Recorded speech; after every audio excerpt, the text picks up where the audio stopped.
रामदेवराय म्हणे देवा तुझं काय डोकं फिरलं का? मी जरा तुला सोडून एक दिवस सुद्धा राहत नाही. तू का मला असं कोणाच्या बी हातात देऊ राहिला का म्हणे? काय सांगतो वरून का तीर्थाला जाय म्हणे यांच्या संग.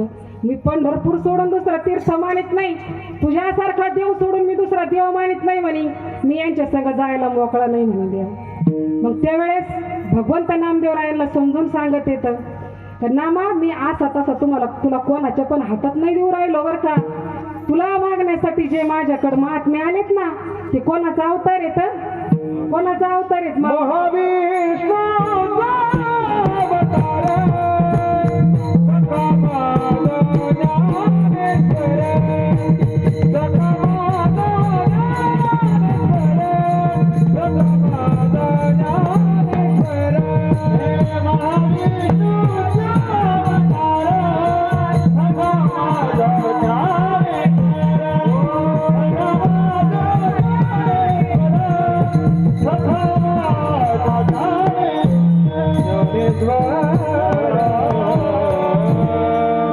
असे तसे दुसरे महात्मे नाही ते कोणाचा अवतार आहेत तर महाविष्णूचा अवतार सखा माझा ज्ञानेश्वर.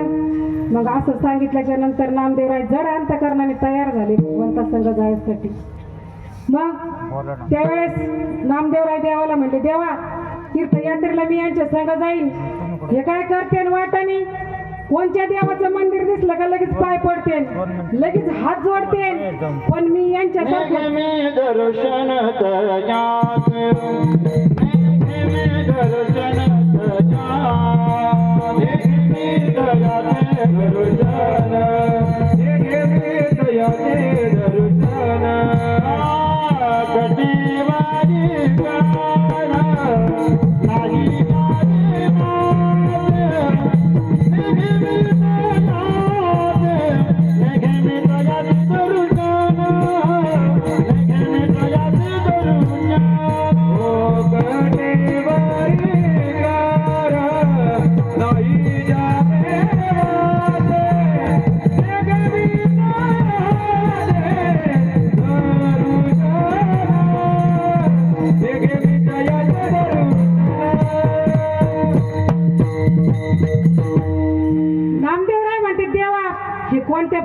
दर्शन घेतील पण मी घेणार नाही बरं का. मी कोणत्या देवाचं दर्शन घेईन?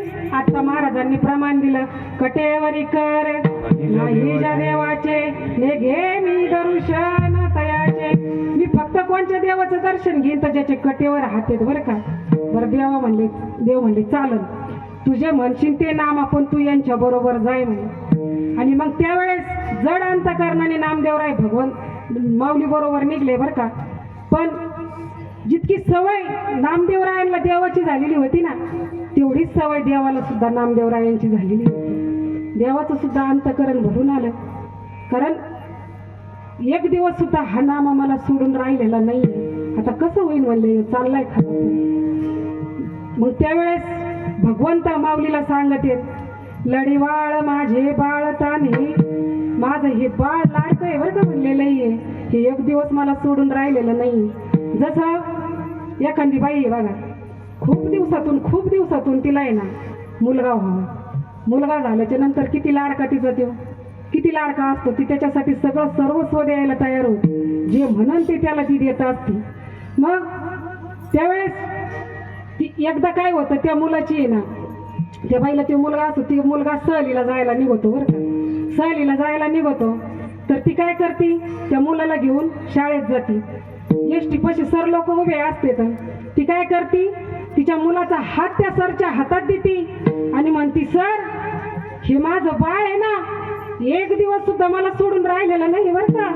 याला माझी खूप सवय आहे. त्याला 2-2 मिनिटाला खायला लागत, त्याला 2-2 मिनिटाला प्यायला लागत, त्याला पाणी प्यायला 2-2 मिनिटाला लागत आहे. म्हणजे तुम्ही एक काम करा याच्याकडे लक्ष द्या जा बरं का. म्हणजे बाकीच्या पोरांपेक्षा याच्याकडे जास्त लक्ष द्यात जा. कारण आज मी तुमच्या संग याला पाठवू राहिले म्हणे. आतापर्यंत ह्यो पुढे गेलेला नाही. जसं त्या आईचं अंतकरण त्या सरांना विवळ होऊन सांगत आहे ना तसं भगवंत ना माऊलींना सांगत आहेत का लढीवाळ माझे बाळ ताने सांभाळून जा आणि सांभाळून घेऊन यावर. आता निघाले दोघं बी कुठं निघाले तीर्थयात्रेला निघाले. तिथून निघल्याच्या नंतर कुठं पोहोचले तर पंजाब मध्ये पोहोचले. पंजाबमध्ये गेल्याच्या नंतर तिथं नामदेवरायांनी वारकरी संप्रदायाचा प्रसार केला बघा. आणि वाटेत जात असताना त्यांना तहान लागली. कोणाला तहान लागली? नामदेवरायांना तहान लागली. ते म्हणले, माऊली मला तहान लागली, पाणी प्यायचंय, आता कुठं तरी पाण्याचा शोध लावा ना म्हणे. मग ते म्हणले, आता जवळच विहीर आहे. म्हणले ना, मग आपण एक काम करू, त्या विहिरीवर जाऊ म्हणे पाणी प्यायला. दोघं जण तिथं विहिरीवर गेले. बघा ते विहीर खूप खोल, बुडाला पाणी होतं, एकदम तळाला पाणी होतं विहिरीच्या. आणि मग माऊली, आता ते योगी होते, तिथं काय कमी होतं. आता माऊलीने सूक्ष्म रूप धारण केलं. मला दादानी हो दृष्टांत सांगितलेला आहे बरं का. आता जसं येईल तसं तुमच्या समोर मी सांगते. माऊलींनी सूक्ष्म रूप धारण केलं, विहिरीच्या तळाला गेले, पाणी पेले, वर आले. आता राहिले कोण? नामदेवराय. म्हणले, आता तुम्ही तुमच्या भक्तीचं सामर्थ्य दाखवा ना म्हणे. जसं मी पाणी पिऊन आला तसं जा ना म्हणे, तुम्ही तर लय देवाचे लाडके आहेत. जा म्हणे, तुमच्या भक्तीचं सामर्थ्य दाखवा, पाणी पिऊन या म्हणे. नामदेवराय म्हणले, मी मोकळा आहे का खाली जायला? त्याला गरज असली तर ते माझ्यापाशी येईन म्हणे, पाणी मी जायला मोकळा नाही म्हणे खाली. आणि नामदेवराय त्यावेळेस मांडी घातली, विहिरीच्या काठाला बसले आणि भगवंताचं भजन चालू केलं बरं का नामदेवरायांनी. विठ्ठल माझा माझा माझा